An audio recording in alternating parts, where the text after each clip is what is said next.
All right, indeed, Power of Niger. I love that song, really. That's a song by Two-Face and a host of other artists put together to create that beautiful piece for Nigeria to tell us more about the power of unity, the power of coming together, and the power of, staying together to succeed in whatever we put our hearts to do. Good evening and welcome to Sports Beats Niger in 45. My name is Brenda, and this is the Wednesday edition of the show right here on Ray Power. Sports Beats runs from Mondays, Fridays, Wednesdays, and Fridays, and the Wednesday edition is dedicated strictly to discuss everything around Nigerian sports, from football, badminton, cricket, athletics. I'm not here alone as always. I've got my man, my wingman, Hakim in the building. Yes. No, we'll be very, very Nigerian. So we have a very loaded package for you. So sit back, relax, and bring that one to you today. All right, just taking a cue from what Hakim said, we like to keep it very green, white, green, to be green, precise. white. Yes, very Green, green. white. For discussion this evening, yes, in the world of badminton as well. There's also the National Youth Games coming up this next week, or this week rather, by Friday. The kickoff starts on Friday in Asaba, Delta State. And of course, so we have lined up the World Cup qualifiers. We all know that September is just around the corner. And Nigeria will be up against Rwanda and South Africa for match day 7 and 8. Well, the Nigerian Premier League also is a part of our discussion this evening. Match day 1 wraps up this evening with a game between Niger Tornadoes and Nasarawa United. So, Hakeem, which one do you want to start with first? MPFL, World Cup qualifiers, or the championship? Championship. Giants of Africa, as a country that actually churns out some of the best talents in African not just football, but even sports in general. The fact that we cannot keep our best talents in our local league, it says a lot about us. All right. Well, I think Hakim had just said, there's not so much to say because Nigeria is out of that tournament. There's a funny thing about, tournaments and Nigerians.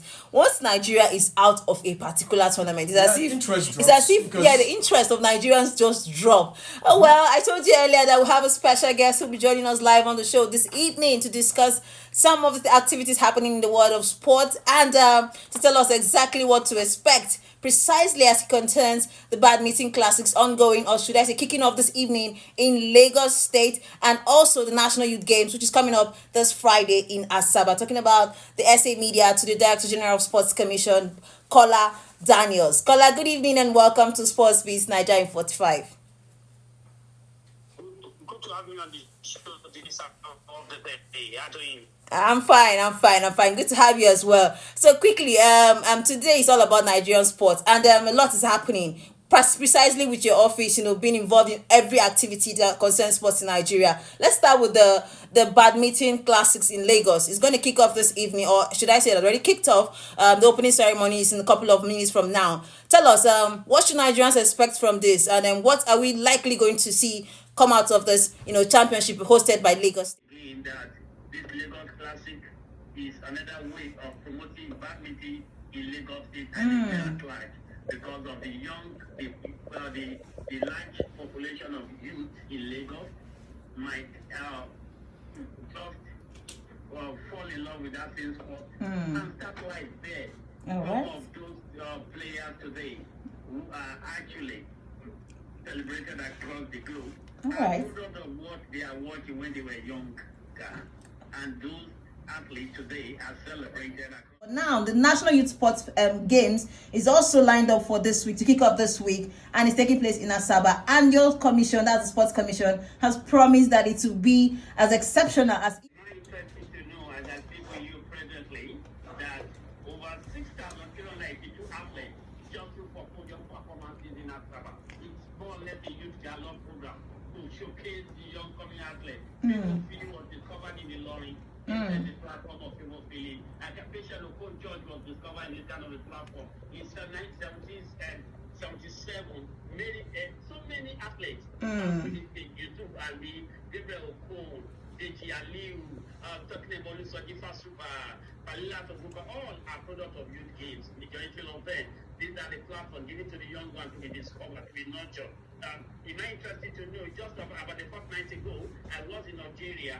So the athlete that represented different states as at last year, talking about Miracle Sejuku. She won gold medal for Nigeria in the competition of Africa Athletics. She was in last youth game, and she represented Nigeria in first sport in Nigeria. So these are the basics where athletes have been discovered. So this year is not an exception in Asaba. Asaba has been known as a familiar Ground, yeah.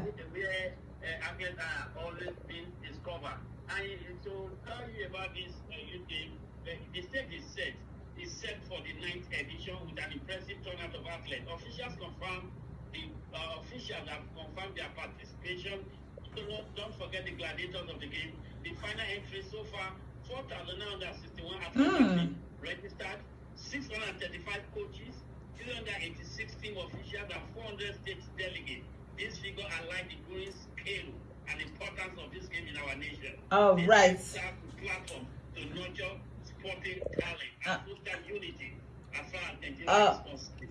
Don't forget, I need to go further, please. That will showcase the world. All right, indeed. That is Caller Daniel right there giving us. We're not going to get into what Caller said, but we heard him. So much is happening in Nigeria. The youth games are coming up. The badminton classic is kicking off this evening in Lagos. Okay. We'll be getting into all of that every Wednesday as they unfold here in Nigeria. But now, the World Cup qualifiers. What are the chances for Nigeria quickly? Task ahead of him to actually get Nigeria to qualify, because even the hope or the optimism of Nigerians going into the World Cup qualifiers is very, very low. Motivation is at an all-time low.